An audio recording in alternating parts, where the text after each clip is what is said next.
nimefurahishwa na pendo lako, jinsi unavyonipenda upeo, wajishughulisha sana na mambo yangu. Kwa kweli wewe Bwana ni wa ajabu, nimefurahishwa na pendo lako, jinsi unavyonipenda wajishughulisha sana na mambo yangu. Kwa kweli wewe Bwana ni wa ajabu, napenda kuimba fadhili zako zinazodumu milele yote. El Shaddai, muweza yote, wewe ufanani, wewe ni mwema, wewe ni mwema, wewe ni mwema, wewe ni mwema, wewe ni mwema, wewe ni mwema, wewe ni mwema, wewe ni mwema, wewe ni mwema, wewe ni mwema, wewe ni mwema, wewe ni mwema. Dakika mbili, fungua kinywa chako, mweleze Mungu kile unasikia ndani ya moyo wako. Mwadhimishe Mungu, mweleze kile ambacho kiko ndani ya moyo wako. Mweleze Mungu kile kilichopo kwenye moyo wako, kilichoujaza moyo wako. Nina uhakika kuna maneno ambayo unatamani kumweleza Mungu, ambayo kwa kweli yanatokea ndani ya moyo wako. Ukiangalia mahali ulipotoka, ukiangalia mahali ambapo upo, ukiangalia namna ambavyo Mungu amekusaidia, ukiangalia mkono wa Mungu ulivyokuwa juu ya maisha yako, ukitazama maneno ya fedheha ambazo watu walikutamkia, ukiangalia maneno ya uongo ambayo watu walikuzushia, ukiangalia hali ngumu uliyopitia nyumbani, ukiangalia kila mazingira magumu ambayo ulipitia, lakini kuna kiwango unaona ambacho Mungu amekupigania. Kuna kiwango unaona ambacho Mungu amekuwa upande wako. Kuna kiwango unaona ambacho Mungu amekuchukua. Unaona ndani ya moyo wako kabisa ya kwamba kama sio Mungu ambaye alikuwa pamoja nami, nisingefika mahali hapa nilipofika. Ni mkono wa Mungu peke yake ambaye umenichukua, sio kwa nguvu zangu, sio kwa nguvu zangu, sio kwa elimu yangu, sio kwa connection nilizo nazo, sio kwa kupambana niliko nako, sio kwa ujanja nilio nao, lakini ni neema ya Bwana. Ni mkono wa Mungu umenichukua. Ni heshima yake peke yake. Heshima niliyo nayo ofisini sio kwa sababu ninajua sana, lakini ni kwa sababu Mungu amekuwa pamoja nami. Piga kelele mbele za Bwana. Endelea kuomba, endelea kuomba dakika 3. Endelea kuomba, usinyamaze. Mungu anaona ndani ya moyo wako unapomwadhimisha. Rabashandurukura basaka, ropokoria makora basanda rabakora basaka, itana makoro bokora basanda rabakora basaka. Ni wewe peke yako ambaye Mungu aliye hai unatusaidia. Sio kwa sababu tunaomba sana, sio kwa sababu tunakutafuta sana, lakini neema yako na mkono wako umetufunika. Karabakora basanda rabahora basaka, lika pakorobo shanda rabasaka. Ni peke yako Bwana. Tazama mioyo yetu Mungu aliye hai. Tunavua chochote kile ambacho kinaonekana. Tunakutazama ni wewe peke yako. Tunavua elimu tulizo nazo. Tunavua chochote ambacho kinaonekana katika hali ya kawaida, ili wewe uonekane, ili wewe uonekane. Watoto wanafanya vizuri shuleni, sio kwa sababu tunawapatia tuition nzuri, sio kwa sababu wana walimu mazuri. Mkono wako umewafunika, wanaenda shuleni wanarudi wakiwa salama. Ni mkono wako umewafunika katika jina la Yesu Kristo aliye hai. Rabasakurusi, peke yako ni mwaminifu Bwana.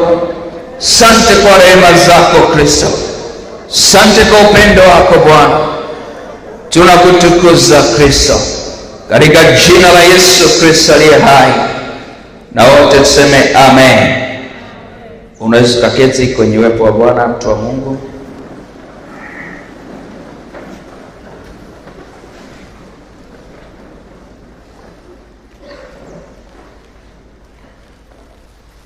Tunamshukuru Mungu kwa neema yake. Tunaendelea. Mungu ametupa neema tena. Mshukuru Mungu kwa ajili ya mchungaji kiongozi na wasaidizi wake kwa ujumla, kwa kibali hiki cha kusema nanyi tena ujumbe wa neno la Mungu.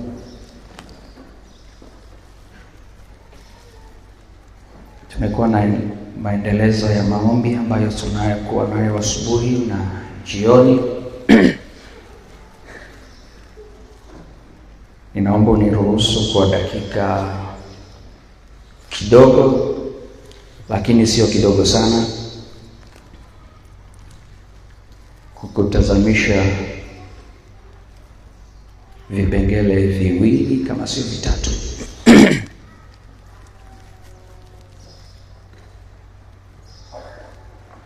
Tumekuwa tunatazama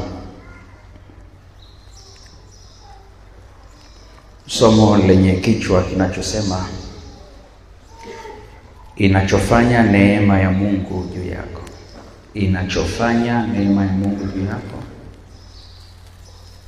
Na Jumapili tukaanza na kipengele ambacho kiko ndani ya somo hilo, ni kama subtopic ya kuombea kibali chako kwa Mungu. Kuombea kibali chako kwa Mungu. Bwana Yesu asifiwe. Bwana Yesu asifiwe sana. Kuombea kibali chako kwa Mungu. Na leo nataka nikutazamishe mambo kadhaa, lakini kwa lengo la kutafakari na kuomba. Kwa lengo la kutafakari na kuomba. Tutaangalia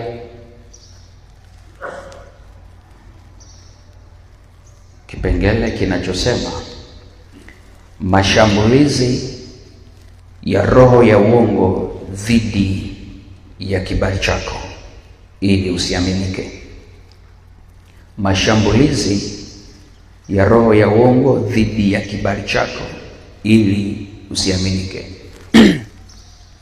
Ni eneo lolote unapoombea kibali chako, kazini kwako, kwenye biashara yako,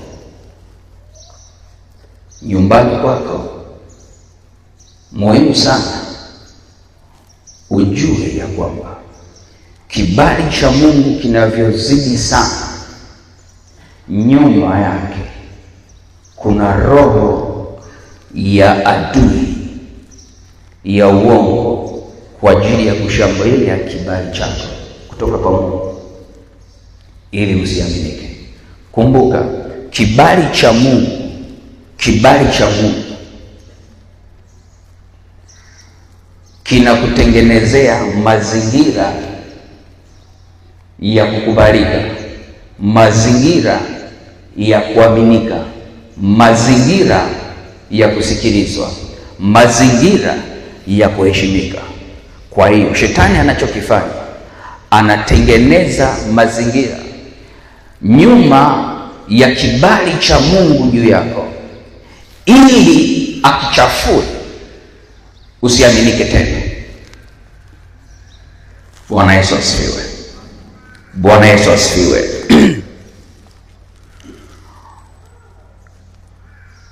Kwa hiyo unapoombea hili jambo, ujiandae ujiandae kushambuliwa na roho ya uongo dhidi ya kibali chako, kazini kwako. Ukifuatilia Yusufu, ukisoma kile kitabu cha Mwanzo 39, sasa sitasoma hicho 39 ule mstari wa kwanza mpaka ule wa 7, utaona mkono wa Mungu ulikuwa juu yake na Mungu alimfanikisha katika kila kitu, na Potifa akaona ya kwamba Mungu yuko pamoja naye, ndiye anayemsaidia. Pale adui akapenyeza kitu cha kwake, roho ya uongo ikamwingia mke wa Potifa ili achafue kibali cha Yusufu asiaminike tena. Angalia kile kitabu cha Mathayo 24, Mathayo 24, kutazamisha jambo ambalo Yesu alizungumza na wanafunzi wake akiwa amekaa nao pembeni. Ninapenda kusoma maneno ambayo Yesu alikuwa anawaambia wanafunzi wake wale 12 wakiwa pembeni kama faragha. Alikuwa anawaibia simu ili wapate kujua. Mathayo 24 mstari wa 3 mpaka ule wa 5. Tutaruka, tutasoma ule mstari wa 24 na 25. Biblia inasema hivi: hata alipokuwa ameketi katika mlima wa Mizeituni, wanafunzi wake wakamwendea kwa faragha wakisema, tuambie mambo hayo yatakuwa lini, nayo ni nini dalili ya kuja kwako na ya mwisho wa dunia? Yesu akajibu akawaambia, angalieni mtu asiwadanganye, kwa sababu wengi watakuja kwa jina langu wakisema mimi ni Kristo, nao watadanganya wengi. Angalia ule mstari wa 24.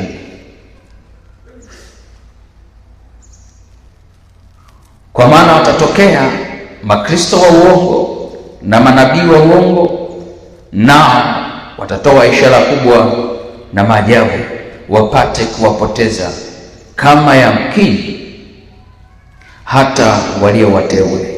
Angalia mstari wa 25. Tazama, nimekwisha kuwaonya mbele. Tazama, nimekwisha kuwaonya mbele.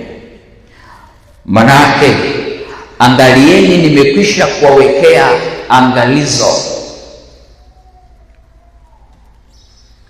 Kila eneo ambalo lina kibali cha Mungu, shetani yuko nyuma ili hakikishe anachafua kile kibali cha Mungu juu yako. Atatengeneza kila aina achafue kibali. Haleluya, haleluya. Kwa hiyo ataki ya kwanza ambayo shetani anaitumia, ya kwanza sana, anatumia hiyo.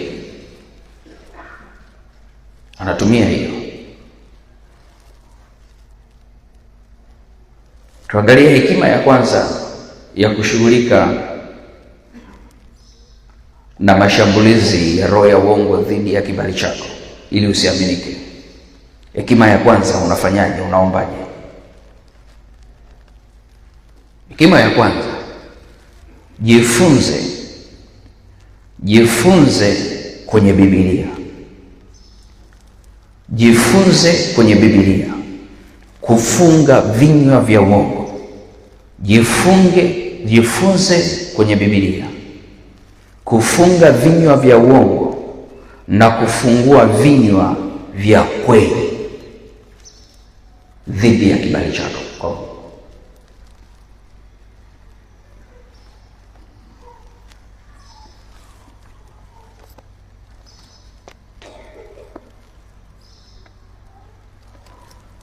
Zaburi 63 mstari wa wa 11.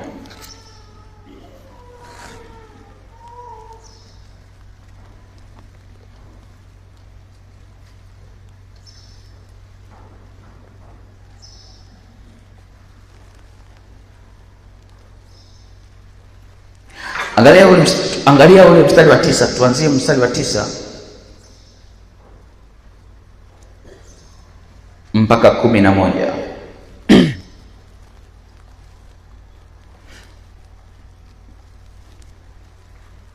Biblia inasema hivi: bali waitafutao nafsi yangu ili kuiharibu wataingia pande za nchi zilizo chini,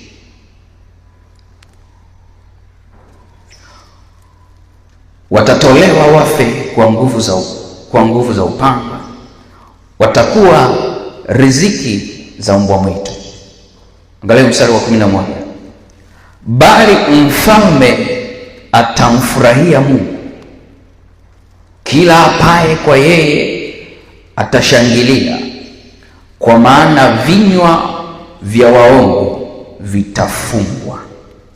Vinywa vya waongo vitafungwa. Bwana Yesu asifiwe. Bwana Yesu asifiwe. Sasa hivi, bali waitafutao nafsi yangu ili kuiharibu wataingia katika pande za nchi zilizo chini. Unazijua pande za nchi zilizo chini? Wanaoitafuta nafsi yao ili kuiharibu, ili kuiangamiza, ili kuchafua image yako, ili kuchafua kibali chako.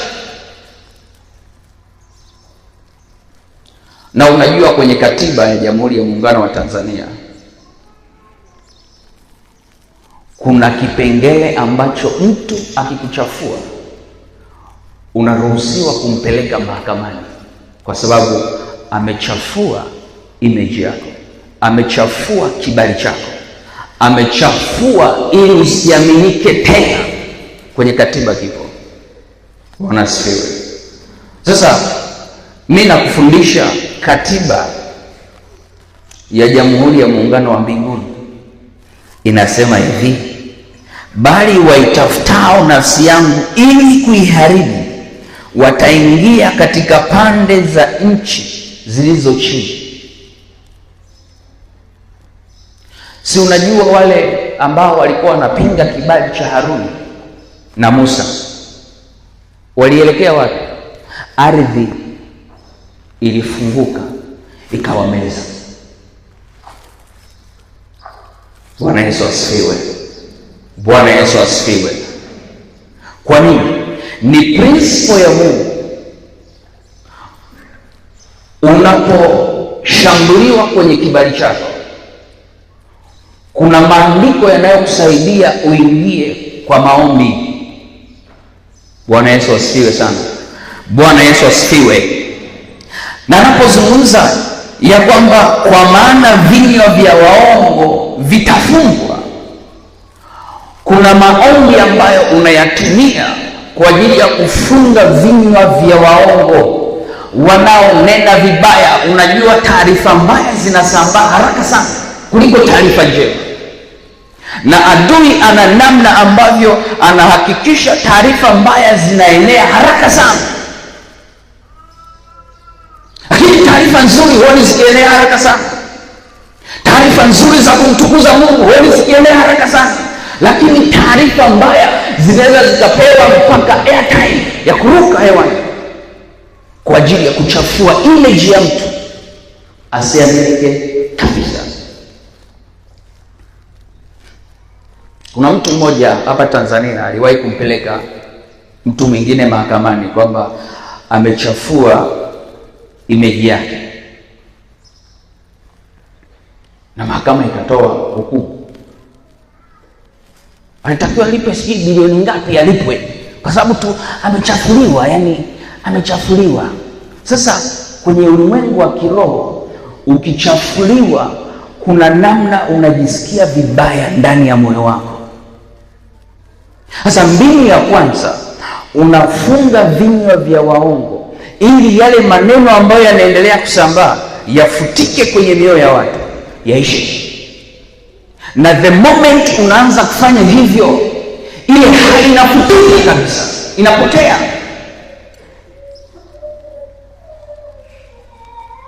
Nakumbuka kipindi cha nyuma, mtu mmoja alikalisha watu fulani, akaanza kuwaeleza, miaka nyuma kidogo, 2011 nadhani, kama sijasahau, 11, 12, akaanza kueleza, akamwambia, msione watu wanashuhudia wamepona ukimwi, wamepona kansa kwenye huduma ambayo Mwalimu Sedekia anafanya. Msione hivyo, yule jamaa anatumia nguvu za giza. Unajua, ilienda kwenye mioyo ya wale watu. Sasa maneno yakanirudia, na anayeongea hicho kitu ni mtu mkubwa ambaye usingetarajia aseme.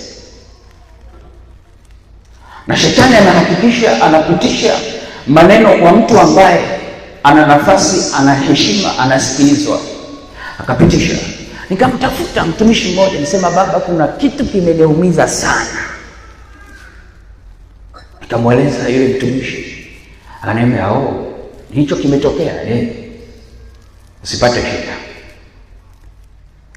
Akaanza kunieleza, pia usiwe na wasiwasi, huyu anapambana na Mungu wako, usimwanzie chochote, tukae kwenye maombi. Nikamwambia, tunaombaje? Akaniambia, yale maneno ambayo aliyasema yeye na wale walioyasikia, tunaomba vinywa vyao vifungwe, wasirudi kusema chochote tena. Tukaingia kwenye maombi, yalikuwa magumu kidogo. Tukaomba. Mwezi wa kwanza, wa pili, yale maneno yameisha, hayasikiki tena mtaani. Alafu yule kiongozi alikuwa kiongozi wa kiroho. Nikisema kiongozi wa kiroho, elewa hivyo, si ndio? Baadaye akaniita, sema, mwalimu, ninaomba unisamehe, kuna mambo niliyaongea hayako vizuri, lakini tayari kashanichafua. Basi awaite watu waliowaeleza, awaambie kwamba jamani, kile nilichowaambia sio cha kweli. Unajua sasa namna ilivyo ngumu hapo, si ndio?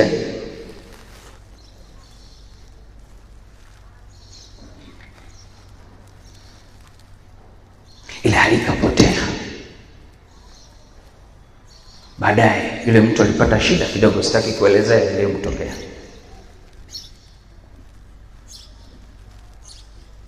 Miezi 5 imepita, alinipigia simu kiongozi mmoja, nikamweleza, kaomba naye, ana kibali sana. Kaniambia, mwalimu, watu wananichukia. Kaambia, kwa nini watu wanakuchukia?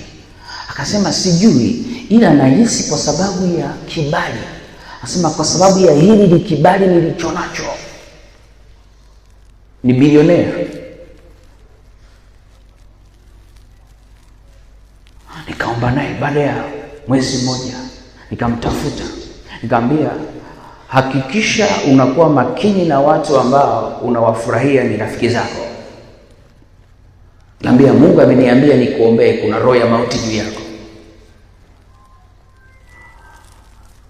na wanaotaka kukuua ni watu fulani. Mungu amenitazamisha, kuna watu wamepanda bajaji, wanaenda kwa mganga wa kienyeji, wanataja jina lako. Akaniambia, hivi kweli mwalimu? Nikamwambia, unajua hakuomba. Nikapotea.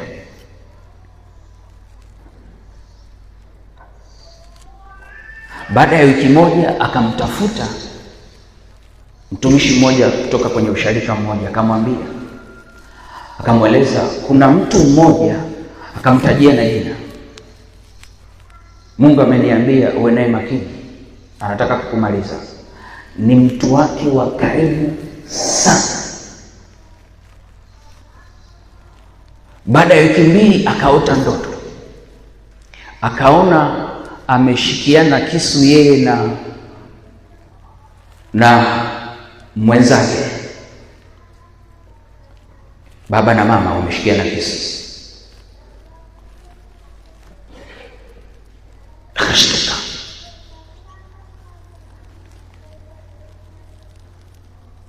Baada ya mwezi mmoja akaota ndoto tena, akaota anakunywa maji, alafu yale maji anataka kumaliza kunywa yale maji, kwenye glasi kuna kanyoka kadogo. Ndo akili inamrudia, asema kuna kitu mwalimu aliniambia kinafuatilia. Tukaomba naye. Ananiambia, mwalimu, sasa huyu mtu ambaye anafuatilia situmuombee mabaya? Nikamwambia, tulia kwanza. Bwana asifiwe. Bwana asifiwe. Anasema, sasa kama anataka kunimaliza, kwa nini tusimwambie Mungu ahusike naye?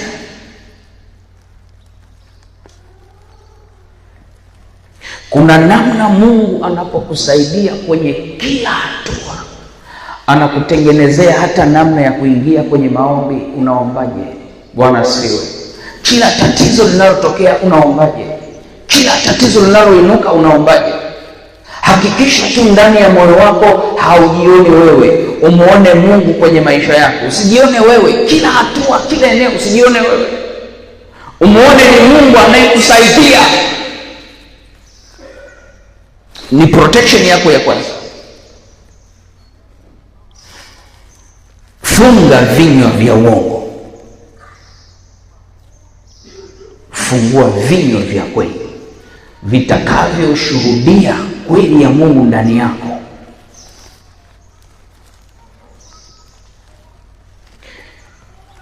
Jambo la pili, omba upate hekima ya kushughulika nao. Omba upate hekima ya kushughulika nao. Watu gani? Wanaobeba au waliobeba roho ya uongo juu ya kibali chako. Omba upate hekima. Omba upate hekima. Omba upate hekima.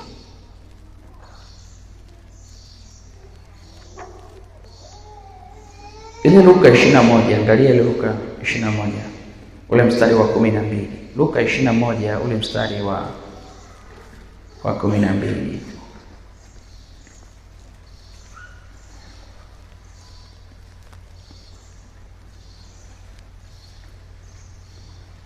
Angalia vile inavyosema.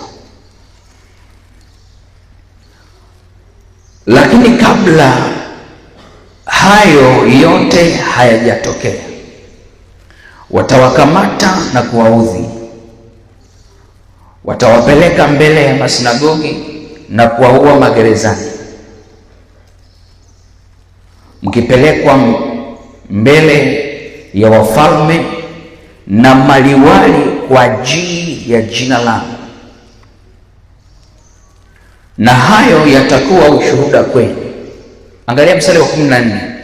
Basi kusudieni mioyoni mwenu kutofikiri kwanza mtakavyojibu, kwa sababu mimi nitawapa kinywa na hekima ambayo watesi wenu wote hawataweza kuishindana nayo wala kuipinga. Anasema hivi,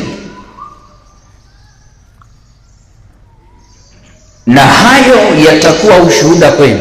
Basi kusudieni mioyoni mwenu kutofikiri kwanza mtakavyojibu, kwa sababu mimi nitawapa kinywa na hekima ambayo watesi wenu wote hawataweza kushindana nayo wala kuipinga.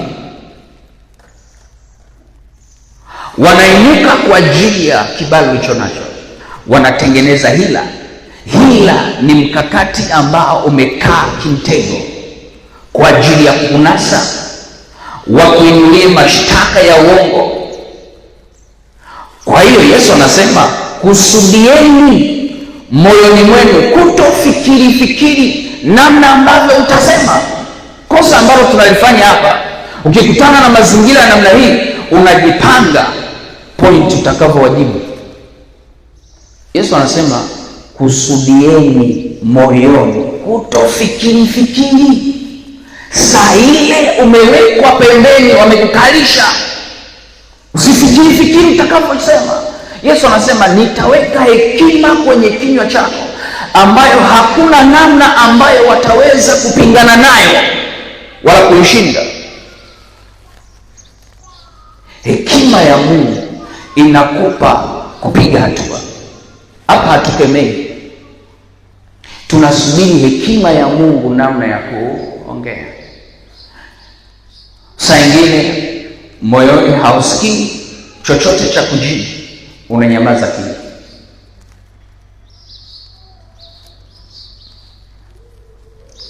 Bwana Yesu asifiwe. Bwana Yesu asifiwe. Sisi kuona mtu anakuuliza maswali ya hila, amekasirika moyoni mwake, anaumia kwa sababu ya kibali ulicho nacho, anakuuliza maswali ya kuudhi.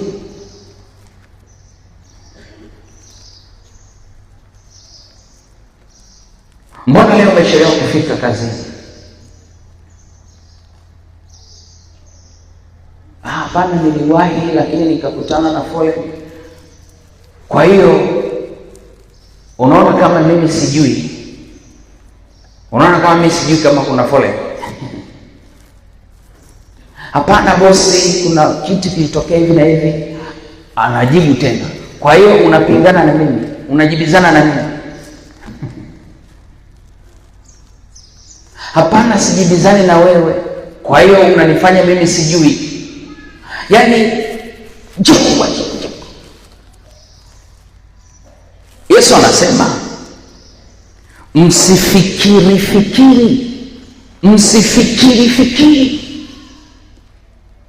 jinsi ambavyo mtakavyosema.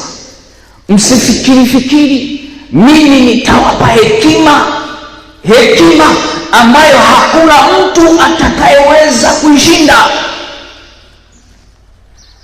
Kwa hiyo utashinda kwenye mitego kwa sababu ya hekima ambayo Mungu ameiweka ndani yako. Ile wisdom ndio inakupa sasa hivi.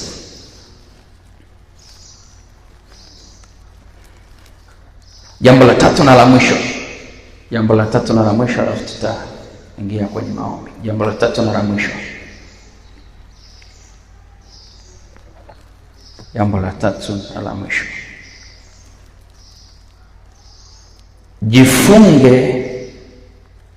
jifunge unyenyekevu.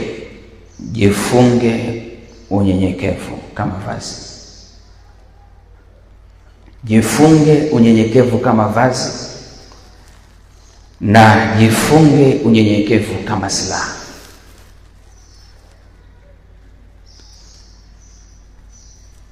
Jifunge unyenyekevu kama vazi, jifunge unyenyekevu kama silaha.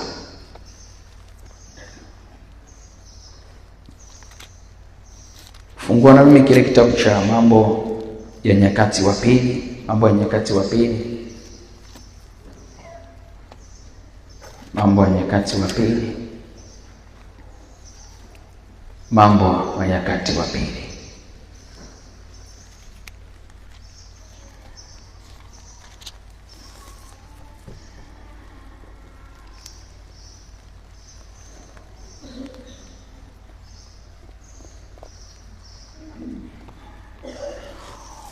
Ukipata nafasi kasome sura yote kuanzia ule mstari wa kwanza.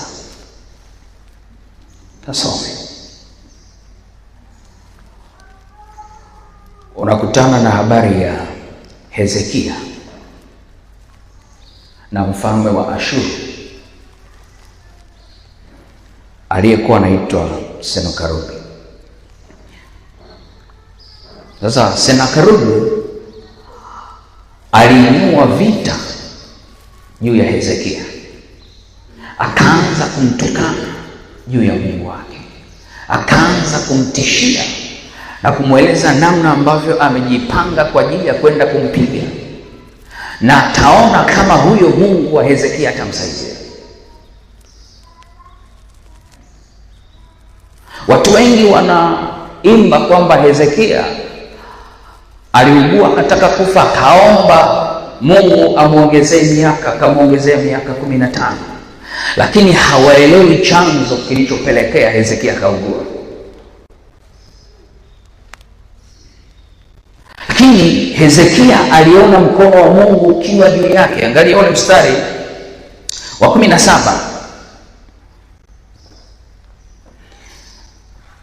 Tena akaandika waraka kumtukana Bwana Mungu wa Israeli na kumwambia akisema, kama vile miungu ya mataifa wa nchi isivyowaokoa watu hao na wao, vivyo hivyo Mungu wa Hezekia hata waokoa watu wake na mkono wao.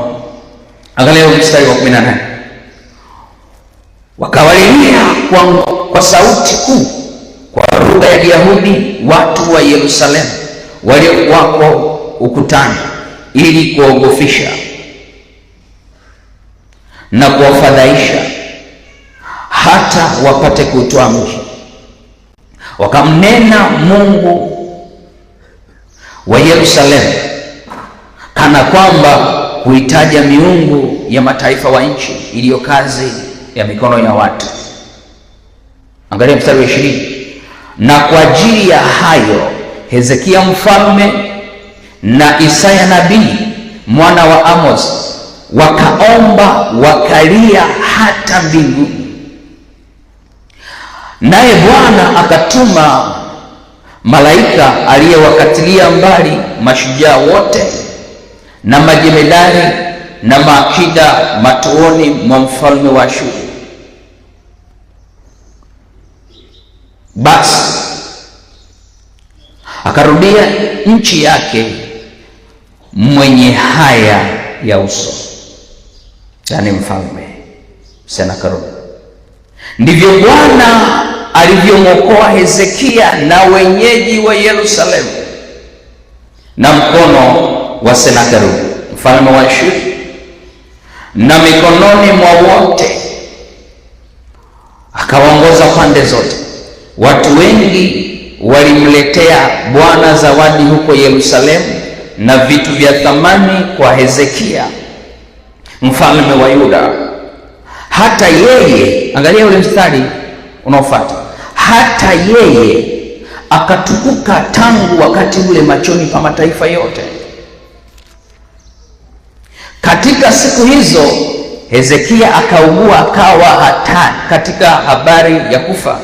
Akamwomba Bwana, naye akasema naye, akampa ishara.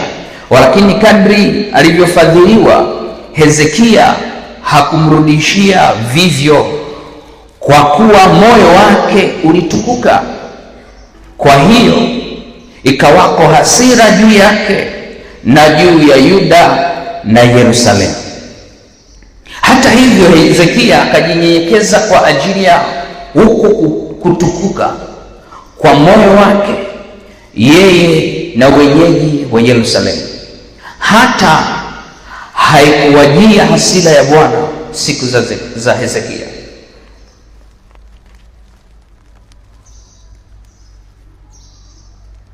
Sasa unasikiza vizuri. Sijui wakati mchungaji anaongea kama ulimsikiliza vizuri kamaelewa. Alisema kitu chochote ambacho kimeanzia madhabahuni tunakileta madhabahuni kwa ajili ya kumtukuza Mungu. Bwana asifiwe. Bwana Yesu asifiwe. Kosa la kiufundi linalofanyika Ni hili ambalo lilitokea kwa Hezekia, kwa sababu unaona Isaya na Hezekia waliposikia habari za namna mfalme wa Ashuru anamtukana Mungu wao na anatukana Hezekia na watu wote, ndani ya mioyo yao walisikia mzigo, wakalia, wakaenda kwenye madhabahu, wakapeleka na ile barua ambayo ambayo mfalme wa Ashuru alikuwa ameituma, wakaenda nayo kwenye madhabahuni, maana yake wakaipeleka kwa Mungu. Ni mtu kakutishia, chukua hiyo barua ipeleke kwenye madhabahu. Unajua, ukipeleka kwenye madhabahu Mungu anaamua. Bwana asifiwe. Ndicho kilichotokea hapa. Biblia inasema, angalia ule mstari wa 24, watu wengi walimletea Bwana zawadi huko Yerusalemu na vitu vya thamani kwa Hezekia mfalme wa Yuda, hata yeye akatukuka wakati ule machoni pa mataifa yote. Sasa nisikilize vizuri, usichanganye. Anapozungumza kutukuka kule kwenye Yoshua 3 ule mstari wa 7, Mungu alimwambia Yoshua ya kwamba hivi leo nitaanza kukutukuza. Nitaanza kukutukuza. Ni utukufu wa Mungu ambao unakuwa juu ya mtumishi wake, unakuwa juu yako kazini. Lakini kitu ambacho ni cha kuweka tahadhari sana, utukufu huo ambao utakuwa juu yako, ndani ya moyo wako usiubebe kama wa kwako. Anazungumza tangu wakati ule akatukuka, na kilichomuudhi Mungu ni ule mstari anapozungumza ya kwamba kwa kadri alivyofadhiliwa Hezekia hakurudisha vivyo, kwa kuwa moyo wake ulitukuka. Kwa hiyo Biblia inazungumza juu ya moyo wake kutukuka. Ulishaikuona mtu amekuja kwenye madhabahu, ameombewa Mungu amuinue, Mungu amfanikishe, ghafla anaanza kukutana na heshima ya Mungu kwenye ofisi, anaanza kukutana na heshima ya Mungu kwenye mahali alipo, ghafla taratibu moyo wake unainuka, moyo wake unatukuka. Anahisi ni kwa sababu anapambana sana. Ni hatari sana, kwa sababu unakutana na vita sio ya shetani, unakutana na vita ya Mungu mwenyewe. Haleluya, haleluya. Unajua kuona mtu anakuja kwenye madhabahu anahitaji Mungu amsaidie, Mungu amfanikishe, ampe kazi nzuri, biashara yake ichanue, watu wataomba, watumishi wataomba, watapiga maombi, Mungu anashuka, anajibu. Humuone tena huyu mtu akirudi kanisani. Atarudi kanisani mambo yake yameharibika. Kuna vita zingine ambazo Mungu ana fight pamoja na sisi, sio kwa sababu ni shetani, ni Mungu, kwa sababu ya kuto kumrudishia Mungu tukufu, kwamba ni Mungu unayenisaidia, ni Mungu ndiye unayetenda, ni Mungu ndiye unayeonekana, sio mimi, ni wewe unazidi kufanya.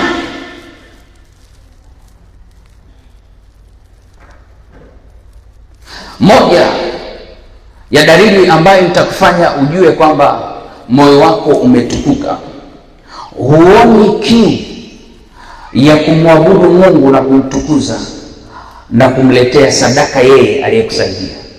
Unajiona wewe ndiye unayepambana, unajiona wewe ndiye unayepambana, unaona ni wewe kwa sababu ya maconnection na manetwork ulionayo. Mungu anaweza kufuta yote ukapotea. Anasema hivi, hasira ya Mungu iliwaka juu ya Hezekia. Alisahau walimia kwenye madhabahu. Na hii kitu mara nyingi sana, sijui kwa nini watu wanafumbwa macho. Mungu kakusaidia kwenye madhabahu ya Ebeneza, umefanikiwa. unapeleka sadaka ya shukrani kwenye madhabahu nyingine. Alafu ukifika kule unaipangia na matumizi, sema hii ni ya ujenzi. Kosa la kiufundi. Sadaka ya shukrani Mungu kakufanikisha kwenye madhabahu ya Ebeneza, unapeleka kwa Mungu aliyekufanikisha kwenye madhabahu ya Ebeneza. Wangapi angalau wananielewa kidogo? Ni kanuni, ni principle. Unaona watu walileta fedha na vitu vingi vya thamani kwa sababu ya tukio moja tu ambalo Mungu alilipiga. Na siku ile walishuka malaika kuhakikisha wanapambana na wanajeshi wote ambao walikuwa wameenda kupigana na Waisraeli. Siku ile usiku wote wakafa. Alafu bad enough, mfalme wa Ashuru akarudi nyumbani mwake mwenye uso wa haya. Ameingia tu ndani, akakutana na watoto wake wawili aliyowazaa, wakamaliza siku ile akafa na yeye.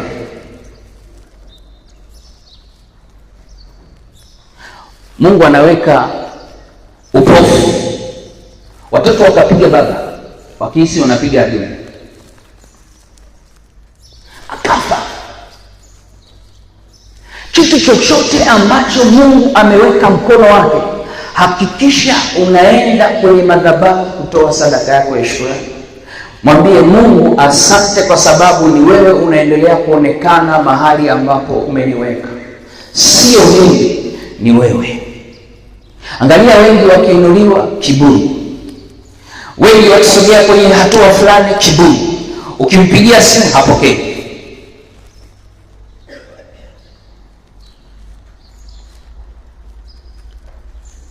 Akakuja kukutafuta, mambo yake yameharibika kabisa, ndio anarudi moja. Sasa ni ujinga, kwa sababu kama una uhakika ni Mungu anakusaidia, kwa nini usiendelee kukaa kwa huyo Mungu anayekusaidia na ukajiachilia kwake huyo ambaye anaendelea kukusaidia?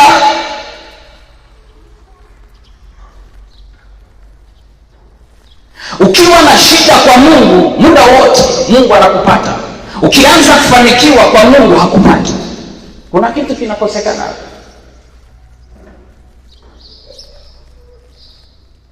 Uko busy, unashindwa kujua ya kwamba kuna protection ya Mungu kwenye maisha yako.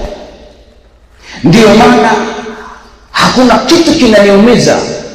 Ibada imeisha, kuna mahali unaweza kaenda, ibada imeisha, mtu kakimbia na wahi kwenye gari yake, anawasha na kimbia, hajapata baraka ya madhabahu, anakimbia. Biblia inasema Mungu alimweleza Musa namna watakavyoachilia baraka kwa wana wa Israeli. Bwana akubariki na kukulinda. Mahali penye baraka ya Mungu pana ulinzi wa Mungu. Kumbuka hiyo siku zote. Kumbuka hiyo siku zote. Mama mmoja ni rafiki yangu. Kuna mama alimfuata, akamweleza shida aliyonayo ya kupata mtoto. Akamwambia, kwa hii shida umekaa miaka 10 hauna mtoto, tuchukue siku 3 tuombe, tufunge. Nazungumza issue za maombi kwa sababu Ebeneza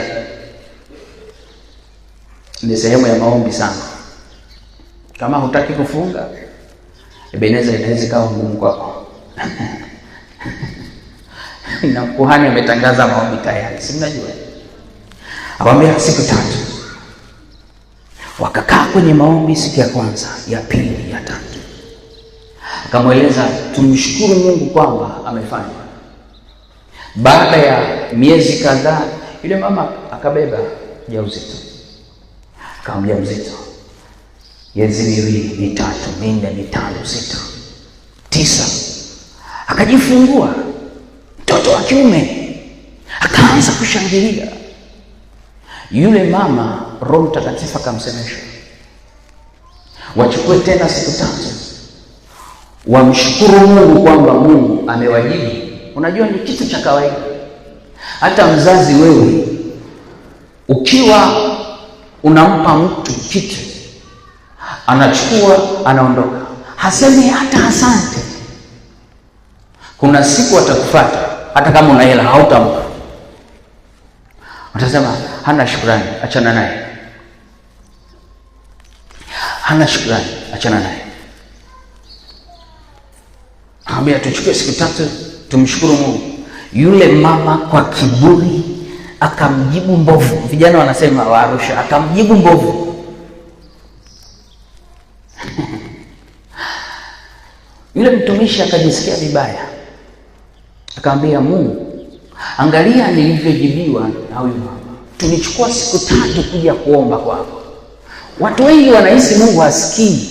Watu wa Mungu, unapopiga magoti ukaomba, Mungu anasikia.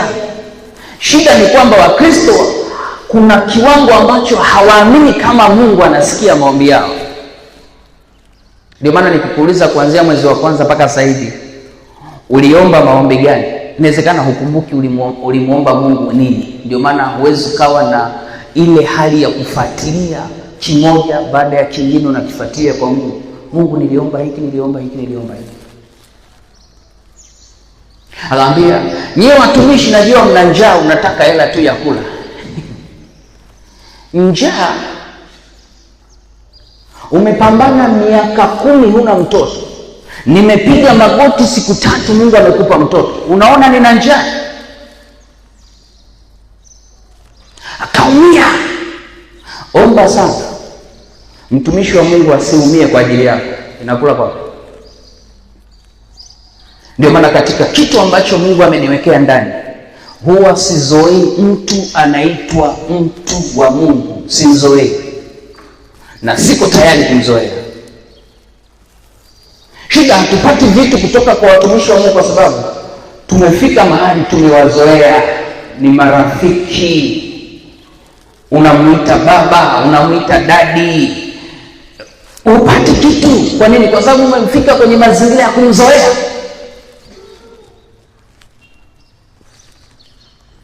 Akisema kitu, si rafiki yangu, upati.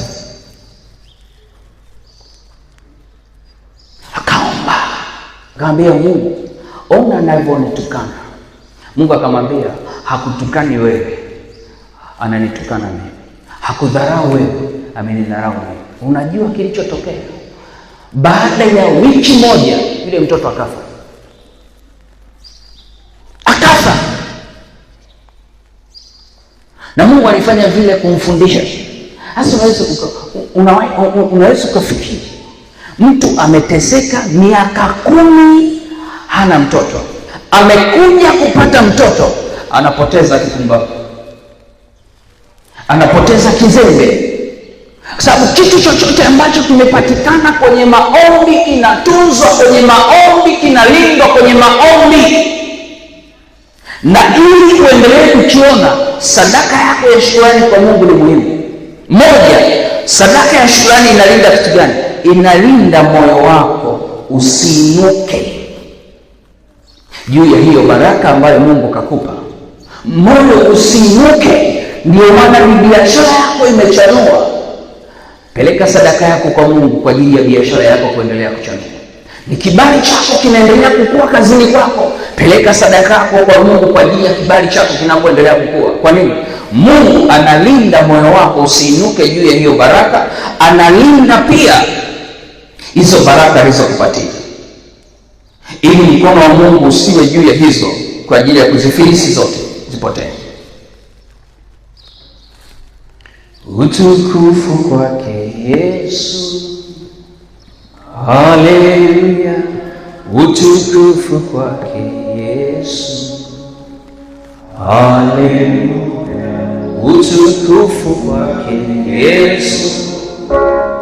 Haleluya. Utukufu kwake Yesu. Haleluya. Utukufu kwake Baba. Haleluya, utukufu kwake Yesu. Haleluya, utukufu kwake Yesu. Haleluya, utukufu kwake Yesu. Haleluya, utukufu kwake Baba. Haleluya, utukufu kwake Yesu. Haleluya, haleluya, utukufu kwake Yesu. Haleluya, amefanya ulivyo leo ni kwa mkono wake. Utukufu kwake Yesu. Haleluya,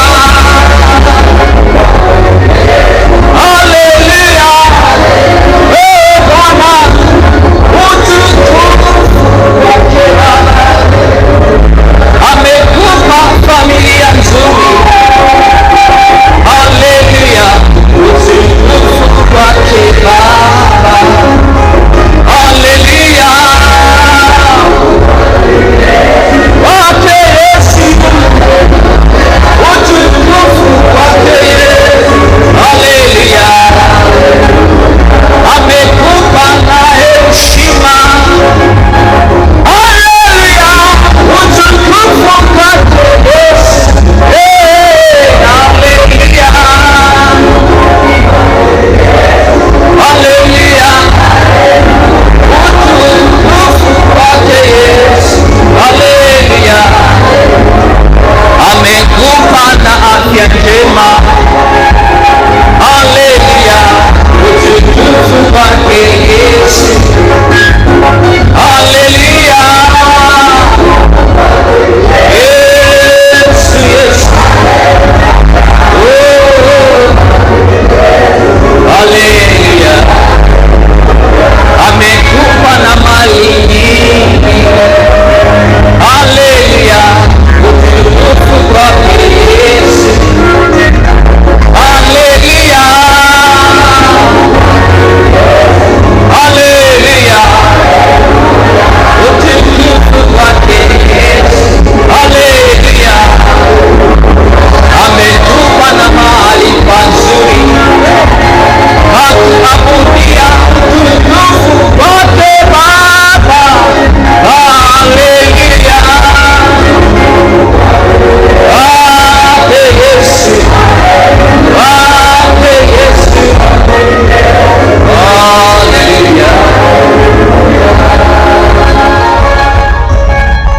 Nyosha mikono yako kwa Bwana, lakini unasikia ndani ya moyo wako kupita mahali hapa mbele kwa ajili ya kumshukuru Mungu.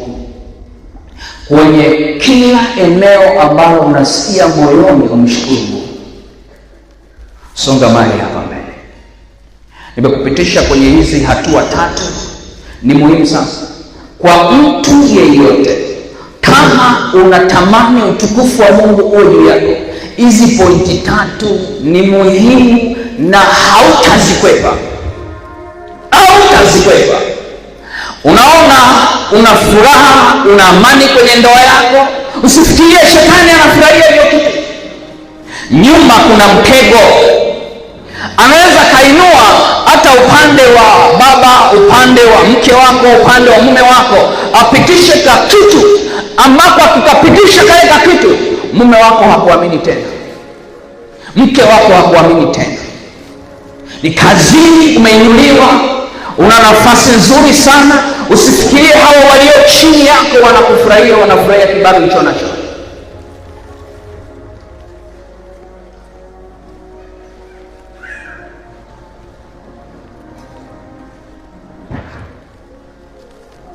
Baba, nitaomba, tutaomba pia pamoja na hao watu. Inawezekana hujanisikia vizuri. Mungu ndiye aliyemfanikisha Hezekia, lakini ndani ya moyo wa Hezekia iliinuka hali fulani ya kwamba it is by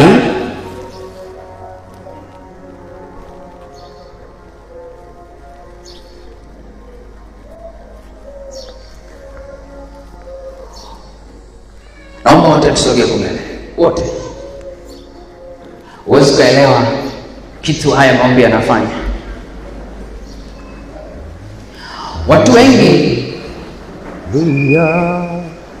wanapambana na Mungu, sio shetani. Sadaka yako ya shukrani ni muhimu sana.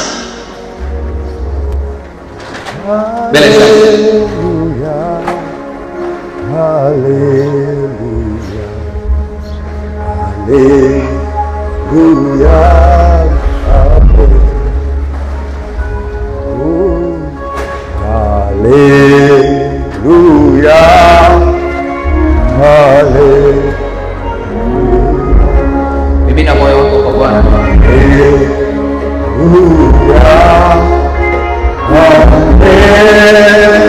Yes.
Ndio Bwana, ndio Bwana,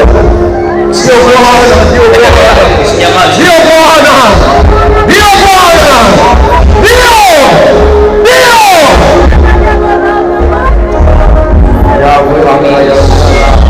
Bwana, ndio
Kwenye kibali chao kwa jina la Yesu aliye hai tunafunga hivyo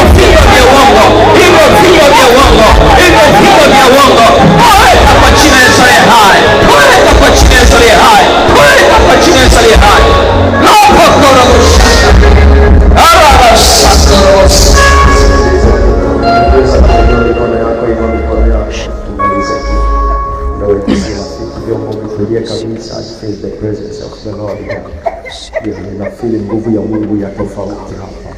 Tuweza kufunika macho yako, funika macho yako. Ndio kwa dakika chache tu. Ndio.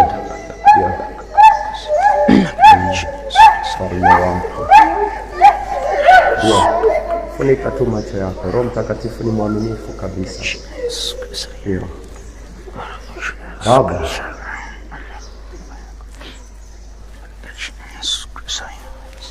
Yesu akasema, ulionipa nimekupa. Umenipa kuchunga kanisa la Ebeneza, umenipa kuchunga watu hao. Mimi sina cha kuwapa kama kuhani. Ninawasogeza kwako, nikiomba ufalme wako ushuke. Ufalme wako ushuke. Ufalme wako ushuke. Ufalme wako ushuke. Ufalme wako ushuke. Mbingu zizunguke saa hii. Mbingu zizunguke saa hii. Mbingu zizunguke saa hii. Mbingu zizunguke saa hii. Ziachilie yaliyo mahitaji yao. Ziachilie yaliyo majibu yao. Ziachilie yaliyo majibu yao. Ziachilie yaliyo mapenzi yako juu ya maisha yao. Katika jina la Yesu, ufalme wako. Ufalme wako. Ufalme wako. Ushuke kama moto. Ushuke kama moto. Ushuke kama moto. Ushuke kama moto. Kuondoa kila pando lisilo la kwako juu ya maisha yao.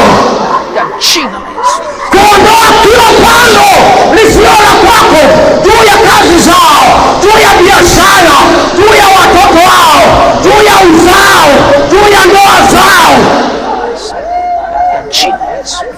Ufalme wa kwako ufanye maamuzi ya hatima ya maisha yao.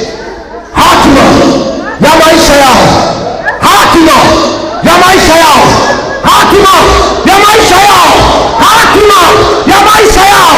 Hatima ya maisha yao katika uchumi, katika ndoa, katika uzao, katika biashara, katika afya.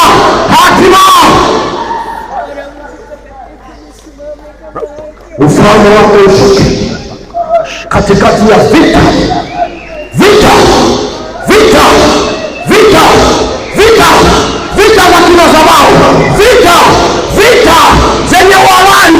Vita za kitamaduni. Vita za kikabila. Vita za majina. Vita za nafasi. Ufalme wako ushuke. Ufalme. Ufalme. Ikayantapa. Ndiyo Bwana. Ndiyo Bwana. Wape hatua katika maisha. Wape hatua katika biashara. Wape hatua kwenye nafasi. Wape hatua kwenye afya. Wape hatua kwenye uzao. Wape hatua. Jina lako lisiondolewe juu ya maisha yao. Katika jina la Yesu, na neema yako juu ya neema ikaongezeke tangu sasa kwa utukufu wako Kristo.